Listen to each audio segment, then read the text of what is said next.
Venkateswarlu UTF రాష్ట్ర అధ్యక్షులు ఈరోజు ప్రత్యేకించి మెంతా తుఫాను ప్రభావితమైనటువంటి ప్రాంతాలకు మొత్తంలో ఆంధ్రప్రదేశ్ ఐక్య ఉపాధ్యాయ ఫెడరేషన్ సహాయ సహకారాలు ఇవ్వాలని రాష్ట్ర కమిటీ ఇచ్చిన పిలుపులో భాగంగా ఈరోజు గుంటూరు పట్టణంలో గుంటూరు జిల్లా మొట్టమొదటిసారిగా ఈరోజు ఉన్నటువంటి సహాయ కార్యక్రమాల్లో భాగంగా సహాయ కేంద్రంలో దాదాపుగా 100 మంది పైచిలకు ఉన్నటువంటి అందరికీ మహిళలందరికీ కూడా ఒక కార్యక్రమాన్ని నిర్వహించి సహాయం చేసినటువంటి గుంటూరు జిల్లా శాఖకి మొట్టమొదటిగా అభినందనలు తెలియజేస్తా ఉన్నాం.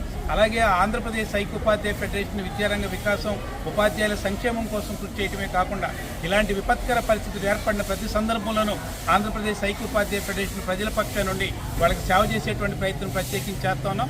1990 సంవత్సరం ప్రత్యేకించి ప్రాంతంలో కరువు ఏర్పడినప్పుడు రాష్ట్ర వ్యాప్తంగా గంజి కేంద్రాలు నిర్వహించినటువంటి చరిత్ర యూటీఎఫ్ ఉంది. అలాగే 2020-2022 ప్రాంతంలో పెద్ద ఎత్తున కరోనా వచ్చినప్పుడు కరోనా సందర్భంలో 3.5 కోట్ల రూపాయలు వసూలు చేసి ఉపాధ్యాయులకి పేద ప్రజలకి సహాయ సహకారాలు అందించేటువంటి ప్రయత్నం చేశాం.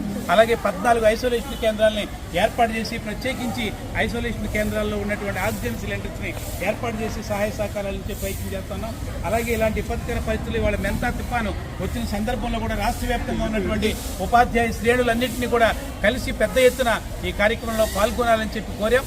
ఆ మేరకు ఈరోజు గుంటూరు జిల్లా చేసినందుకు అభినందనలు తెలియజేస్తూ రాష్ట్ర వ్యాప్తంగా ఉన్నటువంటి ఉపాధ్యాయులందరూ కూడా పెద్ద ఎత్తున ఈరోజు ఈ కార్యక్రమంలో పాల్గొనాలని ఉపాధ్యాయులందరూ కూడా ప్రజలకు సేవ చేసేటువంటి ప్రయత్నం చేయాలని యూటీఎఫ్ శ్రేణులు ప్రత్యేకించి తగు జాగ్రత్తలు తీసుకుంటూ ఈ మెంతా తుఫాను ప్రాంతం నుంచి ప్రభావం గురైనటువంటి ప్రజలందరికీ కూడా సహాయ సహకారాలు అందించండి. అలాగే ప్రభుత్వ యంత్రాంగంతో సహకారాన్ని అందించండి.